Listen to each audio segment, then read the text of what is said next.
आज हम चलेंगे एक ऐसा फोर्ट जहां हवा भी कहानी सुनाता है। यहाँ की दीवारों में तलवार की खनक और महलों में इतिहास की गरिमा महसूस होता है। कहा जाता है जब राव जोधा ने ये फोर्ट का नींव रखी थी तब आसमान ने भी झुककर सलाम किया। जहां पर the dark night rises movie का शूटिंग हुआ है। मतलब बैटमैन भी ये फोर्ट की दीवारों से इम्प्रेस हुए बिना नहीं रह पाया। ये है द मेहरंगर फोर्ट, एक सिनेमैटिक मास्टरपीस जिसका हर कोना में एडवेंचर है।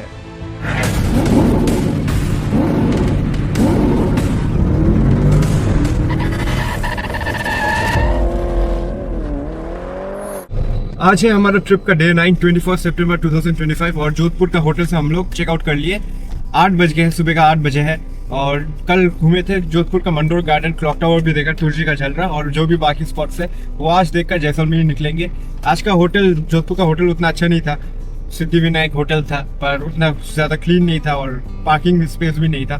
तो आज अभी पहला स्पॉट पर चलते हैं। और आज दुर्गा पूजा का फर्स्ट डे भी है, महालया। तो happy Mahalaya to you guys. तो आज हमारा फर्स्ट स्पॉट जा रहा है मेहरंगर फोर्ट। हमारे होटल से सिर्फ 6 किलोमीटर दूर है। दूर से ही मेहरंगर फोर्ट का शानदार नजारा दिख रहा था। एक पहाड़ी के ऊपर सिचुएटेड ये फोर्ट और उसके नीचे फैला हुआ जोधपुर शहर बिल्कुल ब्लू रंग के घरों से सजा हुआ। तो ये जसवंत थारा और मेहरंगर फोर्ट एकदम पास से आए, पर अभी हम लोग 8:30 बजे आए। 9 बजे तक कुछ खुलता नहीं है यहाँ पर। 9 बजे तक इंतजार करना पड़ेगा। और जैसे ही 9 बजे मेहरंगर फोर्ट की एंट्री खुला, हम सीधा चल पड़े अंदर एक नए सफर की तरफ। मेहरंगर फोर्ट का निर्माण 1459 में राव जोधा ने करवाया था, जो मारवाड़ के राठौर वंश के स्थापक थे। ये किला 410 फीट ऊंचाई एक पहाड़ी पर बना है। किले के अंदर 7 बड़े दरवाजे हैं, जिनमें हर एक किसी न किसी युद्ध का याद दिलाते हैं। पहले टिकट काट लेते हैं और यहाँ पर फ्लाइंग फॉक्स जिपलाइन भी ट्राई कर सकते हो। 300 रुपए में हमारा टिकट हुआ, 200 एडल्ट और 100 रुपए स्टूडेंट। यहाँ पर सेल्फी स्टिक, ट्राइपॉड, गिम्बल वगैरह अलाउड नहीं, तो वो सब मुझे बाहर जमा कर देना पड़ा। बोला था पर मेरा बैग में था, मैं सोचा कोई प्रॉब्लम नहीं होगा। पर एक्शन कैमरा अलाउड है, वो ड्रोन भी अलाउड नहीं, तो वो सब बाहर मुझे जमा कर देना पड़ा। होपफुली मिल जाए बाद में। तो ऐसे ही मुझे रिकॉर्ड करना पड़ रहा है। अभी तो घूम के देखते हैं अभी मेहरंगर फोर्ट क्या है। बैटमैन का भी शूटिंग हुआ था, वो जगह आप लोगों को दिखाऊंगा। वो जगह के लिए मैं एक्साइटेड हूँ। मेहरंगर फोर्ट यानी द मैजेस्टिक फोर्ट। ये कैनन का मार्ग। किले पर दिखाई देने वाला कैनन के निशान पुराने युद्ध का गवाह है। मारवाड़ ने कई बार मुगल और जयपुर राज्य के खिलाफ युद्ध किए हैं।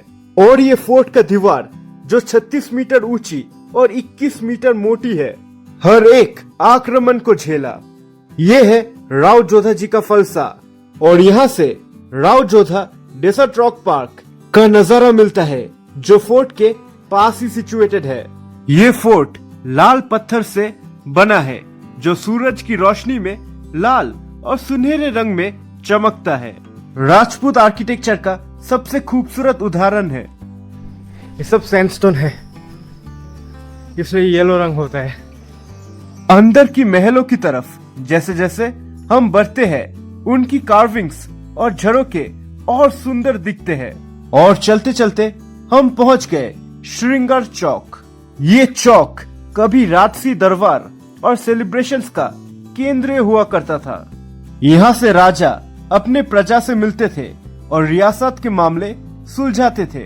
अगले सेक्शन पर हम पहुँचे एक कमरा जहाँ रखे थे हाउडास, यानी हाथी के पीठ पर लगने वाला रॉयल सीट्स। ये हाउडा का मतलब है एलिफेंट के ऊपर बैठने के लिए ये लगाया जाता था, हाउडा।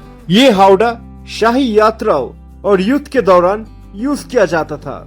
हर एक हाउडा अपनी कला और इंजीनियरिंग का एक बेहतरीन उदाहरण है। ये दो तीन लोग बैठने के लिए एलिफेंट पर, एलिफेंट हाउडा, कैमल पर भी बैठने के लिए, हॉर्स पर भी बैठने, अलग अलग डिजाइन पर। फिर पहुंचे पालकी खाना, एक ऐसा सेक्शन जहां रानियों और राजकुमारियों के पालकी रखी हुई थी।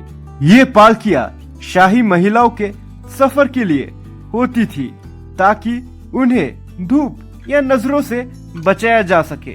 हर पालकी का अपना डिजाइन और अपना एक स्टाइल था।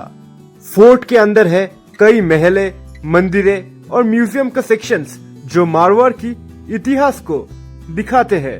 राव जोधा ने 1459 में मारवाड़ की राजधानी के रूप में जोधपुर को स्थापित किया। ये बोर्ड कह रहा है आगे बढ़ने पर दिखेगा शीश महल, फूल महल और तख्त विलास। तो देर किस बात की, चलो तुरंत चलते हैं शीश महल की तरफ, यानी द पैलेस ऑफ मिरर्स। ये महल के अंदर हर तरफ छोटी छोटी आईनों से घिरे हुए थे। सीलिंग और दीवारें मिरर वर्क से चमक रहा था। थोड़ा सा रोशनी पड़ते ही ये महल ग्लिटर करने लगता था। इस महल का निर्माण शाही मेहमानों और रानियों का मनोरंजन के लिए था। और ये है द पैलेस ऑफ फ्लावर्स, यानी फूल महल।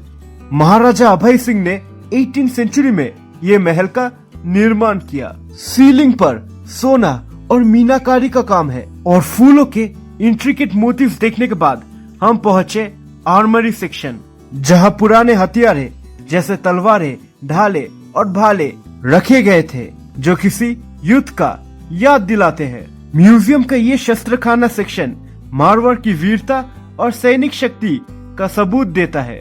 और यहाँ के बैल्कनी से मुझे वो दिखा जिसका मुझे बेसब्री से इंतजार था। किले के बाहर वो छोटा सा रिंग जैसा स्पॉट दिख रहा है।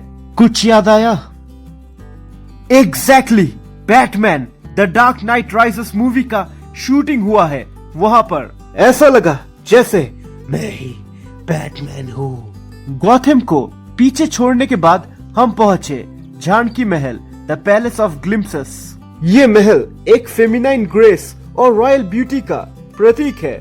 ऐसा लगता है जैसे हम किसी पुरानी महारानी के कमरे में घुस गए हो। अगले सेक्शन है Moti Mahal, the palace of pearls. महाराजा सुर सिंह ये महल का निर्माण करवाया था। ये किले का सबसे पुराना और सबसे शाही महल माना जाता है। सीलिंग और दीवारों पर रंगीन ग्लास और गोल्ड वर्क है जो लाइट पड़ते ही रेनबो जैसा इफेक्ट देता है। सच कहूँ तो ये महल एक शाइनिंग जेम है। यहाँ से निकलने के बाद हम देखा एक बोर्ड जो कहा लुक अप, और देखा एक बड़ा सा बैट्स का नेस्ट। डार्क नाइट राइजेस का शूटिंग स्पॉट और ये बैट्स का नेस्ट देखकर जैसे ब्रूस वेन का सिंबल यहाँ आज भी जीवित हो। मेरे अंदर बैटमैन का एनर्जी महसूस किया। और ये है जनाना देवड़ी, यानी फोर्ट के महिला सेक्शन हुआ करता था। यहाँ का आर्किटेक्चर, झरों का स्टाइल और राजपूताना क्राफ्ट का परफेक्ट संगम है। फोर्ट के टॉप पर हमने देखा एक सुंदर चामुंडा माता मंदिर। ये राव जोधा की कुल देवी का मंदिर है। फोर्ट के आखिरी हिस्से में ये मंदिर एक डिवाइन क्लोजर जैसा लगा। ये किले का हर एक हिस्सा, हर एक दीवार एक कहानी कह रही थी। राजवाड़ों की शौर्य और उनके जीवन की झलक मिल रही थी। और चलते चलते हम पहुंचे फोर्ट के टॉप का सेक्शन पर, और नीचे पूरा ब्लू सिटी फैली हुई थी। हर घर नीला, एक समुंदर जैसा दृश्य। हवा ठंडी थी और सूरज की रोशनी ये किले की दीवारों पर गिरकर एक मैजिकल ग्लो दे रहा था। हम सब खड़े थे, बस चुपचाप देख रहे थे। एक अलग सी शांति थी। मेहरंगढ़ फोर्ट से जोधपुर द ब्लू सिटी को देखना।